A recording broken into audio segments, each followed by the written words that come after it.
Hello and welcome to SPMIS Academy. Today we will analyze important newspaper articles of 24th April 2023. Please note you can download the PDF version of today's newspaper analysis by clicking the link given in the comment section. This is the list of the topics that we will be covering from today's newspaper. And the first article is a quote given by Mahatma Gandhi. This reads something like this: Every village has to become a self-sufficient republic. तो आपको पता होगा महात्मा गांधी ने village Republic का concept दिया है. तो क्या है ये कॉन्सेप्ट देखेंगे.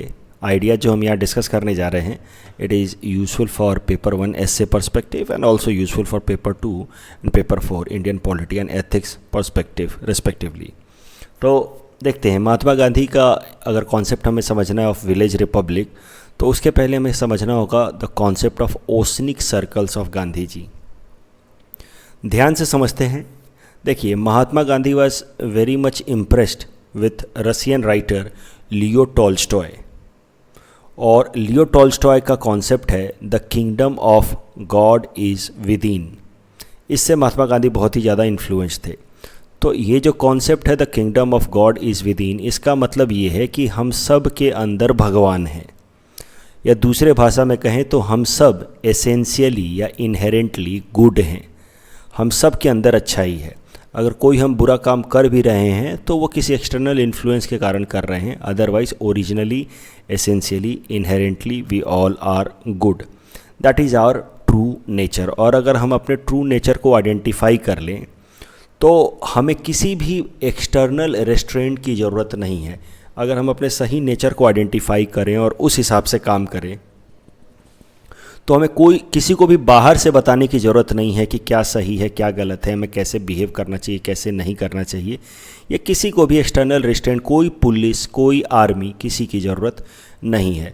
If we realize our true nature and act accordingly. तो अगर हम अपना स्वधर्म करेंगे, स्वधर्म मतलब अपने नेचर के हिसाब से अपनी ड्यूटी परफॉर्म करेंगे, तो हमें किसी भी पुलिस आर्मी किसी की ज़रूरत नहीं है. Every one will focus on fulfilling his और her duties if we are guided by the idea of our own inner self. और जब सब लोग अपनी अपनी ड्यूटी ईमानदारी से करेंगे, क्योंकि सब लोग अपने इनर सेल्फ से गाइड होकर के, जो एसेंशियली गुड है उससे गाइड होकर के अपनी ड्यूटी कर रहे हैं, तो समाज में when every one is doing there duty, बाकी सारे लोगों के अधिकार भी अपने आप पूरे हो जाएंगे. Because rights and duties are two sides of a coin. जो मेरा ड्यूटी है वो आपके लिए अधिकार है एंड वाइसे वर्सा. तो महात्मा गांधी सेज दिस कि if we all discharge our duties, right will not be far to seek. So if every one fulfils their duty well, rights तो सबके अपने आप ही अचीव हो जाएंगे. तो इस तरीके से गांधी जी कहते हैं कि इस तरह का जो समाज बनेगा वो होगा असली स्वराज, जहाँ पे हर एक इंसान अपने जीवन से रिलेटेड फैसले खुद लेगा. उसको बाहर से कोई पुलिस कोई आर्मी कोई सरकार फोर्स नहीं कर रही. वो अपने जीवन से रिलेटेड खुद फैसले ले रहा है, बट फिर भी वो समाज में केओस नहीं फैल रहा, क्योंकि सब लोग अपने ड्यूटी से इंस्पायर्ड हैं. और सब लोग जब अपनी ड्यूटी पूरी कर रहे हैं तो अपने आप समाज में सारे लोगों का राइट्स पूरा हो जा रहा है. So that is the idea of swaraj for Mahatma Gandhi. Swaraj first of all include self restraint, अपने ऊपर खुद लगाम लगाना.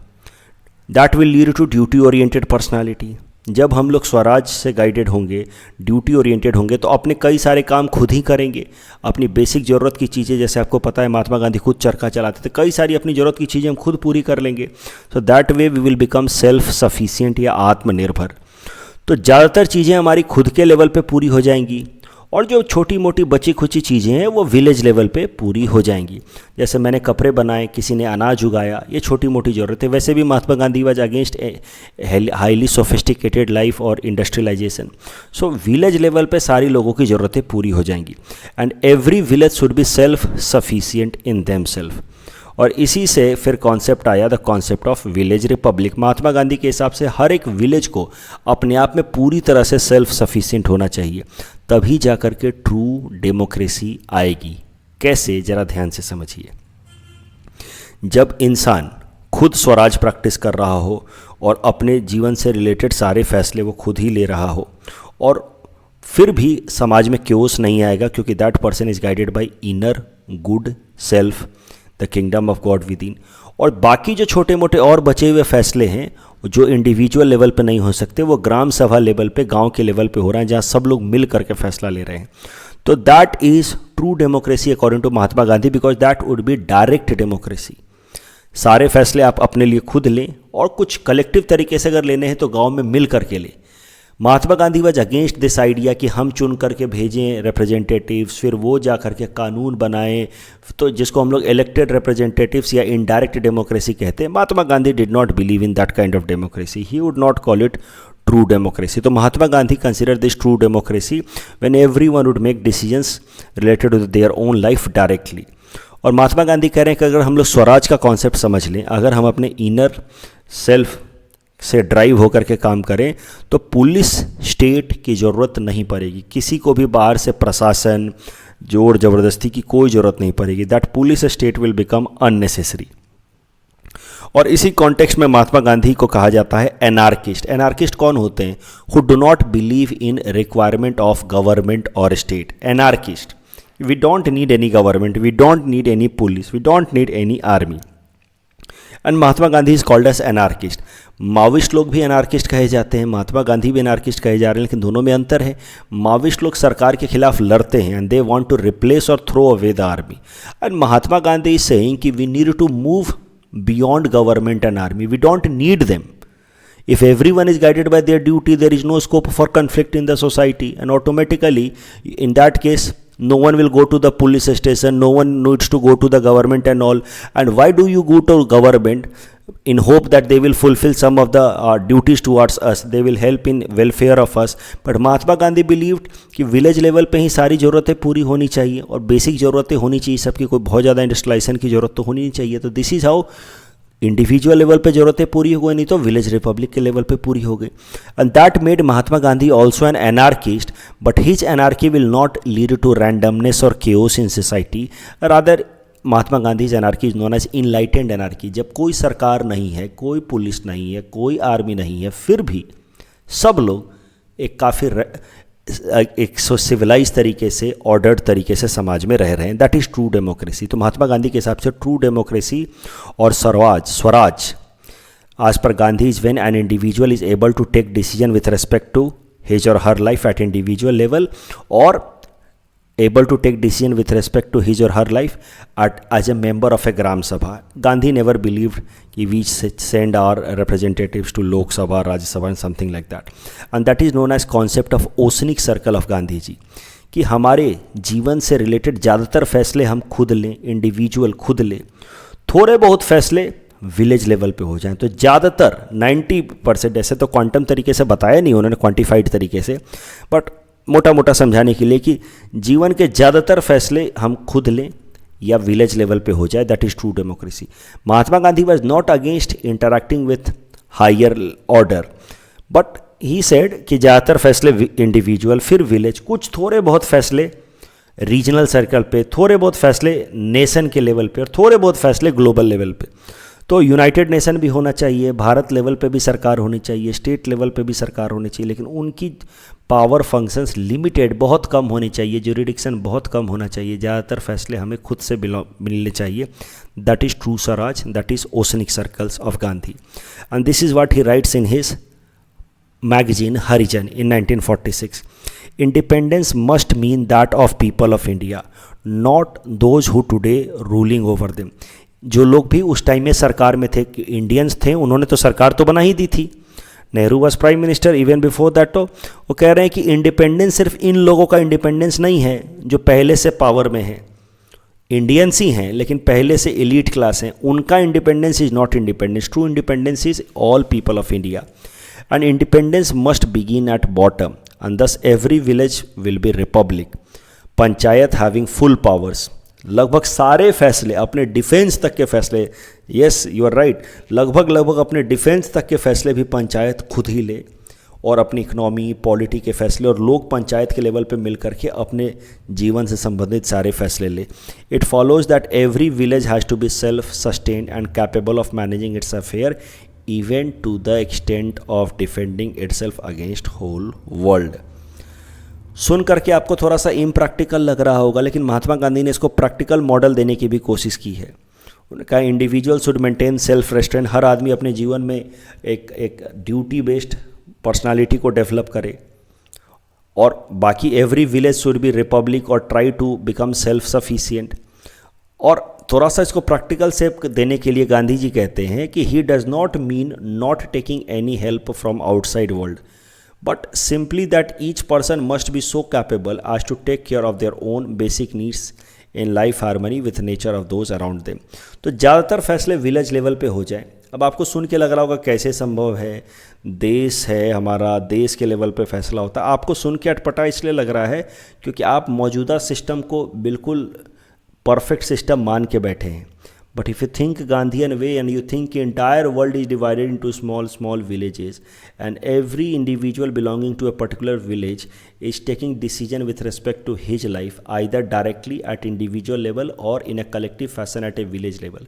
दोनों ही केस में इंडिविजुअल अपने जीवन से संबंधित सारे फैसले ले रहा है। तो नहीं लगता आपको कि यही है रियल डेमोक्रेसी? आज हम जो चाहते हैं बहुत सारे केसेस में हमारे हिसाब से तो कानून बनता नहीं है। सो गांधी जी के जो आइडिया थे थोड़े से यूटोपियन लग रहे थे, and that is why they were not given shape of any policy in the early phase. It was made part of DPSP article 40। Later on इसको कुछ कंक्रीट शेप दिया गया in the form of Panchayati Raj institution with help of 73rd amendment act 1992। अब इसके basis पे सवाल मान लीजिए गया 10 या 15 नंबर का, ये ऐसे भी हो सकता है, Gandhian idea of swaraj will lead to anarchy, duty oriented society and will do away with the needs of police state, discuss। अब यहाँ पे मैंने एक पेज में ही बेसिक आइडियाज़ लिखे हैं, जानबूझ करके लिखे हैं यहाँ पे मैंने ऐसे। आज मैंने पूरा आंसर लिख करके नहीं दिया है। इस डिस्कशन से मैं आपको समझने में मदद करूँगा कि what do we all faculties, आपको अलग अलग जगहों से फैकल्टीज़ टीचर से ये रिस्पॉन्स मिलता होगा, bring logical flow in your answer, bring logical flow in your answer. तो try to understand what do we all mean by logical flow. Logical flow का मतलब होता है कि एक आइडिया लिखें तो नेचुरली उससे दूसरा आइडिया निकलना चाहिए, फिर तीसरा निकलना चाहिए। तो जैसे कि इस सवाल का अगर मैं शुरुआत करूं तो इंट्रोडक्शन पार्ट में कुछ ऐसे करूंगा कि Gandhian Swaraj is not just a political but also an intellectual concept, and his starting point in Swaraj comes from the concept of kingdom of God within given by Leo Tolstoy। Kingdom of God within means we all are inherently good, ऐसा अगला line में लिखता है। देख रहे हैं आप कैसे नेचुरली एक से दूसरा, दूसरे से तीसरा निकालते जाएंगे। तो ये पॉलिटिकल कॉन्सेप्ट नहीं है, इंटेलेक्चुअल कॉन्सेप्ट भी है।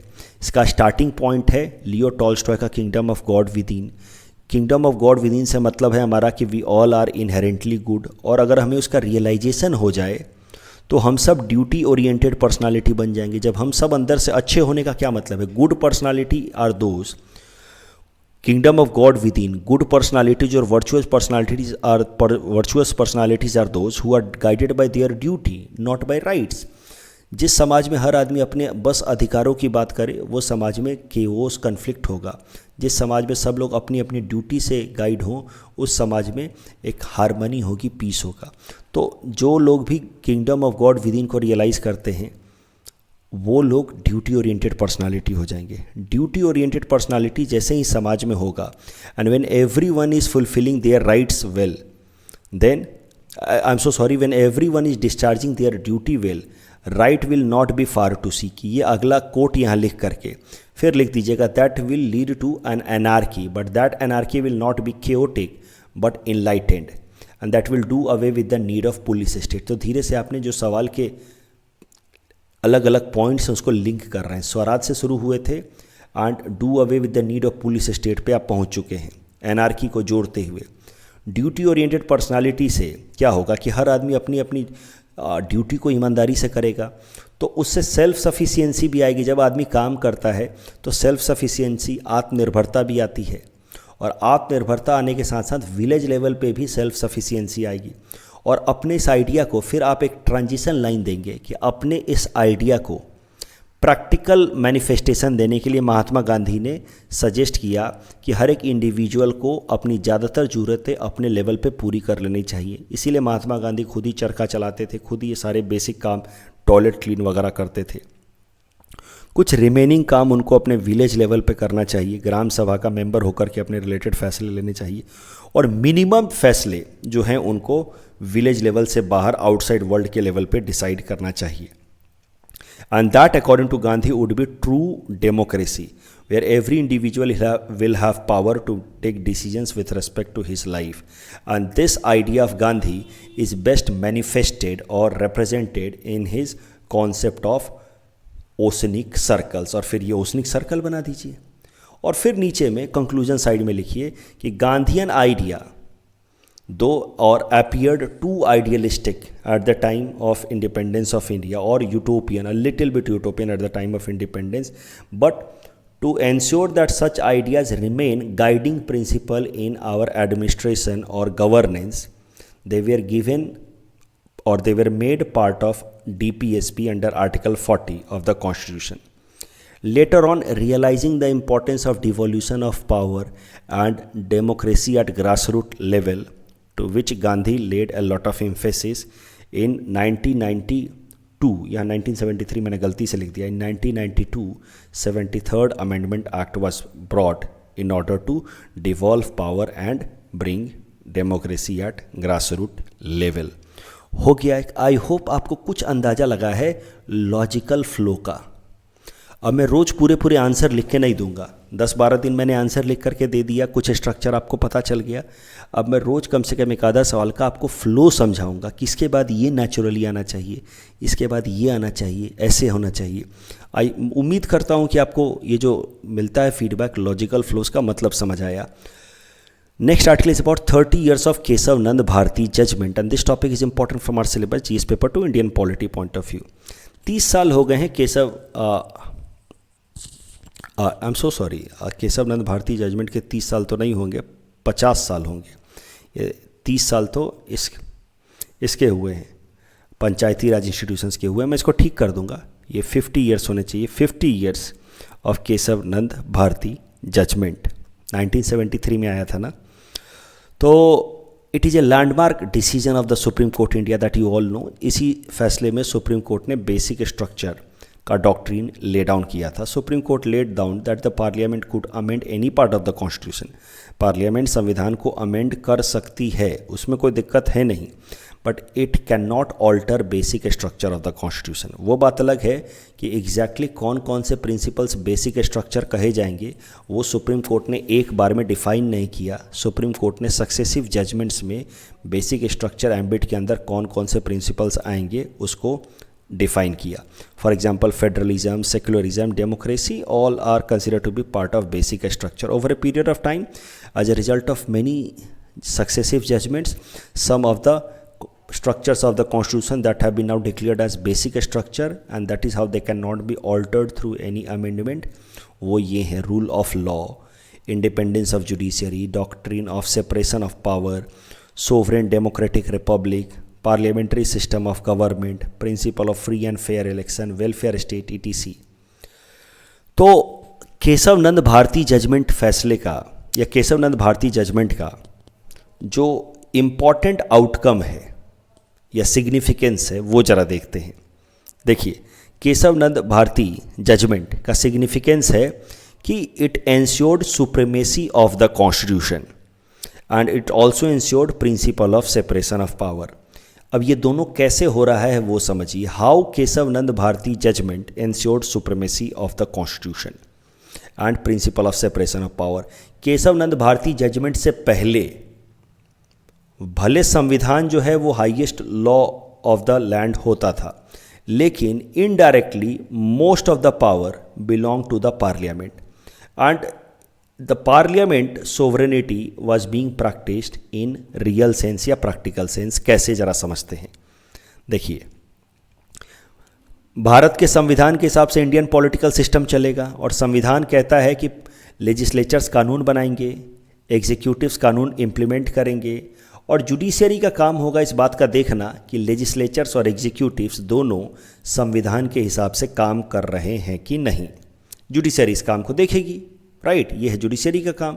इस तरीके से सेपरेशन ऑफ पावर का कॉन्सेप्ट दिया गया था कि सबके काम अलग अलग होंगे और सुप्रीमेसी ऑफ द कॉन्स्टिट्यूशन हो जाएगा. लेकिन ये दोनों ही प्रिंसिपल बिना केशव नंद भारती जजमेंट के, basic structure of the constitution के बिना मीनिंगफुल नहीं होते थे। कैसे, समझिए। अल्टीमेट पावर संविधान को अमेंड करने का किसके पास था? लेजिस्लेचर्स के पास। अब लेजिस्लेचर्स जब चाहे तब मान लीजिए संविधान को बदल सकते हैं और इनके पावर के ऊपर कोई लिमिटेशन ना हो। तो इसका मतलब क्या है कि ठीक है, for theoretical purpose constitution is the head, supremacy of the constitution, और जुडिशरी जो है वो देख रही है कि लेजिस्लेचर्स, एग्जीक्यूटिव्स कानून के हिसाब से या कॉन्स्टिट्यूशन के हिसाब से काम कर रहे हैं कि नहीं। लेकिन अल्टीमेटली संविधान को बदलने का पावर अगर इसके पास है तो यही हो गया ना सुप्रीम। कॉन्स्टिट्यूशन को तो सुप्रीम आप खाली नाम के लिए कह रहे हैं, थ्योरेटिकल सेंस में कह रहे हैं, बट अल्टीमेट सुप्रीम तो ये हो गया। So the concept of supremacy of constitution and the concept of separation of power they are not practically available until Kesav Nand Bharati judgment and the principle of separation of power, a principle of basic structure of the constitution was given. That was not practically applicable.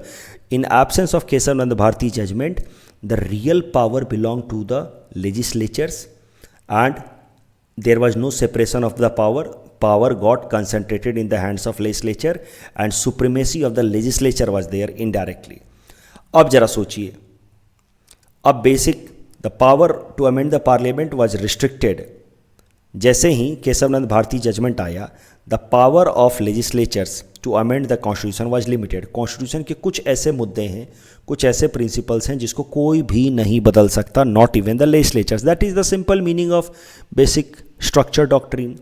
अब उसके साथ ही now indirectly कुछ मामलों में supremacy of the constitution है, लेकिन indirectly that has led to supremacy of the judiciary, right. Power जो है लेजिस्लेचर से हाथ से निकल करके थोड़ा जुडिशरी के हाथ में आ गया है। अब जुडिशरी के पास पावर है अल्टीमेटली डिफाइन करने का कि what is the basic structure of the constitution. तो जैसे ही किसी भी कानून को जुडिशरी को लगता है कि ये ठीक नहीं है और कॉन्स्टिट्यूशन के हिसाब से नहीं है, तो जुडिशरी उसको basic structure of the constitution declare कर सकती है और फिर उस कानून को स्ट्राइक डाउन कर सकती है। ध्यान से समझिए, थ्योरेटिकली ये दोनों कॉन्सेप्ट हैं पहले से, supremacy of the constitution and principle of separation of power. लेकिन केशव नंद भारती जजमेंट से पहले this actually in practice was supremacy of the parliament and principle of separation of power में भी power was concentrated in the hands of parliament। लेकिन critics क्या कहते हैं केशव नंद Bharati judgment के, कि केशव नंद भारती जजमेंट के बाद सुप्रीम कोर्ट ने बड़ी ही चतुराई से ये सुप्रीमेसी ऑफ द पार्लियामेंट से in the name of supremacy of the constitution कर दिया है supremacy of the judiciary and principle of separation of power में धीरे से जुडिशरी ने पावर अपने हाथ में कंसंट्रेट कर लिए हैं, क्योंकि अल्टीमेटली कॉन्स्टिट्यूशन के कौन कौन से प्रोविजन जो हैं वो बेसिक स्ट्रक्चर हैं, उसको डिसाइड करने का फैसला या पावर किसके पास है? जुडिशरी के पास। इसीलिए केशव नंद भारती जजमेंट को क्रिटिसाइज़ किया जाता है अगेंस्ट डेमोक्रेटिक प्रिंसिपल्स। कम से कम लेजिस्लेचर्स के पास पावर था, तो लेजिस्लेचर्स तो रिप्रेजेंटेटिव हैं लोगों के, उनके पास पावर था संविधान को पूरी तरह से बदलने का, तो वो तो लोगों के रिप्रेजेंटेटिव्स थे, तो that is democracy, practical democracy. Judiciary तो रिप्रेजेंटेटिव भी नहीं है, और वो अगर कुछ प्रोविजंस को बिल्कुल रिजिड बना देती है, बेसिक स्ट्रक्चर बना देती है अपने इंटरप्रिटेशन के हिसाब से, तो that means judiciary is indirectly enjoying power over legislatures and that would somehow considered as against democracy. So this is how I have given you criticism of Kesavananda Bharati judgment also। अभी केशव नंद Bharati judgment का थोड़ा application देखते हैं।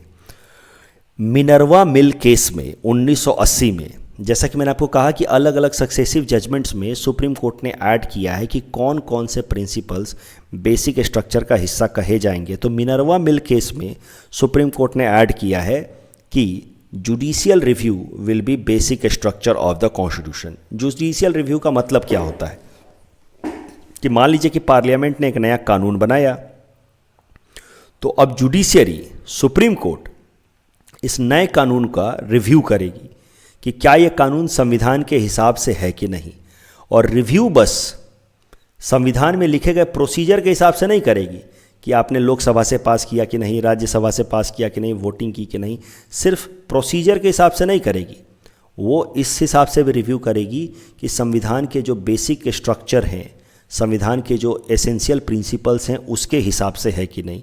और अगर इसको लगता है जुडिशरी को कि संविधान के बेसिक प्रिंसिपल्स के हिसाब से नहीं है, तो ये नए कानून को स्ट्राइक डाउन कर सकती है as unconstitutional.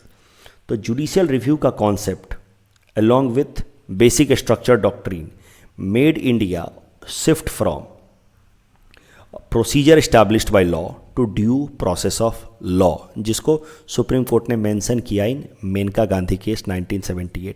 Due process of law means the law will be evaluated not just on the basis of the procedure followed, but it will also be evaluated on the basis of the content, कि whether the content is in line with the constitution or not, or constitutional values or not. And due process of law will have meaning only when the constitution has certain values which are basic structure of it. तो ये है केशवनंद Bharti judgment. उसके बाद Maneka case, due process of law, उसके बाद Minerva mill case जिसमें कहा गया कि judicial review is also basic structure of the constitution. और फिर हुआ आर कोहेलो केस 2007 में। तो आर कोहेलो केस को आपको समझना है तो आपको याद करना होगा 9th schedule of the constitution.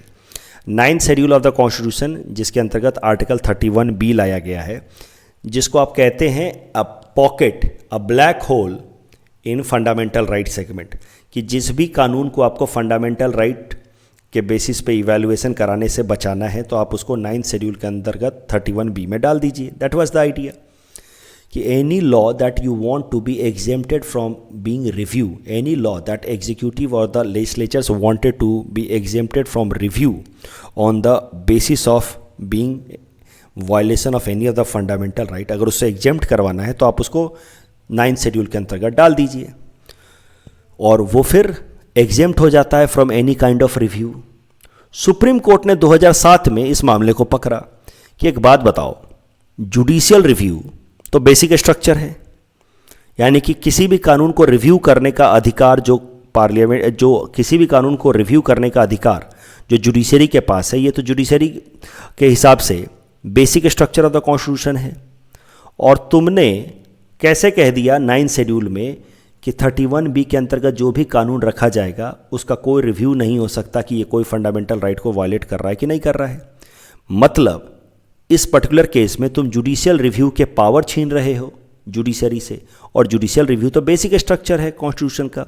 तो इसका मतलब ये है कि ये 9th शेड्यूल और 31B जो कई सारे कानूनों को इनमें रखने के कारण जुडिशियल रिव्यू से एग्जेम्प्ट कराता है, वो अपने आप में ये प्रोसीजर जो है वो अनकॉन्स्टिट्यूशनल है। और इसलिए सुप्रीम कोर्ट ने आर कोहेलो केस में कहा कि 24 अप्रैल 1973, यानी कि आज का दिन 50 साल पहले बिल्कुल, यानी कि जिस दिन केशवनंद भारती जजमेंट हमने दिया था उस तारीख के बाद से जो भी केस या जो भी कानून 9th शेड्यूल में रखे गए हैं, all of them are now open for judicial review. मतलब आर कोहेलो केस के बाद 9th शेड्यूल का इंपॉर्टेंस खत्म हो गया। अब आप अगर कोई कानून रखते भी हैं 9th शेड्यूल में तो that law will not B exempted from judicial review. 24 अप्रैल का डेट इसलिए दिया उन्होंने क्योंकि इसी दिन उन्होंने basic structure of the constitution doctrine दिया था, और basic structure of the constitution doctrine के हिसाब से judicial review is a basic structure. और उसके बेसिस पे फिर उन्होंने कहा कि जिस तारीख से हमने बेसिक स्ट्रक्चर डॉक्ट्रिन दिया है उस तारीख के बाद से जो भी कानून 9th शेड्यूल में रखा गया है, all such law are open for review. देखिए, आर कोहेलो केस पे यूपीएससी ने मेंस में सीधा सीधा सवाल पूछा था 2016 में, ये वाला, what was held in R Coelho case in this context, can you say that judicial review is key importance amongst the basic structure of the constitution या basic feature of the constitution. लेकिन इस पर्टिकुलर डिस्कशन में मैंने आपको बहुत कुछ बताया है, अपने हिसाब से मैंने भरपूर कोशिश की है। केशवनंद भारती जजमेंट क्या है वो तो आप समझ ही रहे हैं। सवाल इस बार आ सकता है कि केशवनंद भारती केस का जो जजमेंट है या बेसिक स्ट्रक्चर डॉक्ट्रीन है, how can it be seen as undemocratic, ऐसा सवाल भी आ सकता है क्योंकि ये न्यूज़ में था, हमारे वाइस प्रेसिडेंट साहब ने क्रिटिसाइज़ किया था इसको ओपनली, तो ऐसा सवाल भी आ सकता है। आपसे ये भी पूछा जा सकता है कि केशव नंद भारती जजमेंट और आईआर कोहिलो केस और मिनर्वा मिल केस, इसमें सीधा सीधा लॉजिकल कोरिलेशन क्या है? केशव नंद भारती जजमेंट के बाद ड्यू प्रोसेस ऑफ लॉ पे हम कैसे अराइव हुए आफ्टर और when we started we had an idea of procedure established by law and how we move to due process of law, that also question can also come. इस तरह के तो मैंने अपने हिसाब से सारे ऑर्गेनिक रिलेशंस देने की कोशिश किया। ये होप आपको बात समझ आई होगी। ये सवाल का भी मैंने यहाँ पे आंसर लिख करके देने की कोशिश की है। Please read it in case you need some hints, otherwise I would suggest कि directly attempt the question and then read the hints and compare your answer. इस टॉपिक के बेसिस पे यूपीएससी ने प्रीलिम्स में भी सवाल पूछा था 2020 में। इसको प्लीज अटेम्प्ट करें and you can submit the answer in the comment section. The next article is about Panchayati Raj Diwas and this topic is important for our syllabus GS paper 2 Indian polity point of view. तो 24 अप्रैल आज का दिन पंचायती राज दिवस की तरह मनाया जाता है हमारे देश में, क्योंकि आज ही के दिन 30 साल पहले 1993 में पंचायती राज को स्टैब्लिश किया गया था। Panchayat means what? An oldest system. Oldest panchayati system जो है ओल्ड सिस्टम है लोकल गवर्नमेंट का हमारे देश में। शुरू कैसे हुआ था? जब गांव में 5 लोग मिल करके किसी भी डिस्प्यूट से रिलेटेड फैसले ले लेते थे, तो उसी से नाम आया है पंचायत। लेकिन पंचायत मीन्स गांव के 5 बुरे बुजुर्ग मिलकर के फैसला ले लेते थे किसी भी डिस्प्यूट से रिलेटेड, तो वहाँ से नाम आया है panchayat. But panchayat typically means local self government body in rural areas. Panchayati Raj institution को कॉन्स्टिट्यूशनल स्टेटस दिया गया as a result of 73rd amendment act 1992 and it came into existence with effect from 24 April 1993, और इसीलिए इस दिन को पंचायती राज दिवस की तरह मनाया जाता है। नेशनल पंचायती राज दिवस 2010 से मनाया जा रहा है हर साल 24 अप्रैल को। तो ये वाला जो साल है 2023 का, दिस इज़ 14th नेशनल पंचायती राज दिवस। इस पंचायती राज दिवस पे 30वें पंचायती राज दिवस पे 2 इनिशिएटिव लिए हैं भारत सरकार ने, e Gram Swaraj and GEM portal for public procurement at panchayat level. GEM portal तो आप जानते होंगे, किसी भी सरकारी दफ्तर में अगर अब कोई भी सामान प्रोक्योर करना है, जैसे स्टेशनरी वगैरह प्रोक्योर करना है, तो वहाँ के जो ऑफिस हेड हैं वो सीधा सीधा किसी स्टेशनरी वाले को ऑर्डर नहीं दे सकते, क्योंकि फिर वो वहाँ पे करप्शन के चांसेस हो सकते हैं। तो अब कैसा है, ऑनलाइन टेंडर रिलीज़ करना होता है कि हमें इतना पेन चाहिए, इतनी कॉपियाँ चाहिए, और वो ऑनलाइन टेंडर रिलीज़ करने के लिए एक पोर्टल लाया गया है जिसका नाम है GEM portal, government e market place portal. तो यू कैन से कि GEM portal is a good example of application of technology और e governance in order to bring down human interference or bring down human discretion in order to curb corruption. GEM portal is good example. GEM portal was started by Directorate General of Supplies and Disposal by Ministry of Commerce. तो GEM portal तो बाकी normal सरकारी दफ्तरों के लिए था। अब नया न्यूज़ ये है कि ये पंचायती राज दिवस पे GEM पोर्टल को ला दिया गया है for public procurement at panchayat level also. That will boost rural economy. Rural area के लोग जो हैं टेंडर भर पाएंगे, सप्लाई कर पाएंगे। उसके अलावा एक e Gram Swaraj platform launch किया गया है। This e Gram Swaraj platform is design to operate a single window solution for all day to day functioning of panchayat, यानी कि पंचायत लेवल पे सारे ऑनलाइन पेमेंट वगैरह देखने के लिए ई ग्राम स्वराज प्लेटफॉर्म लाया गया है।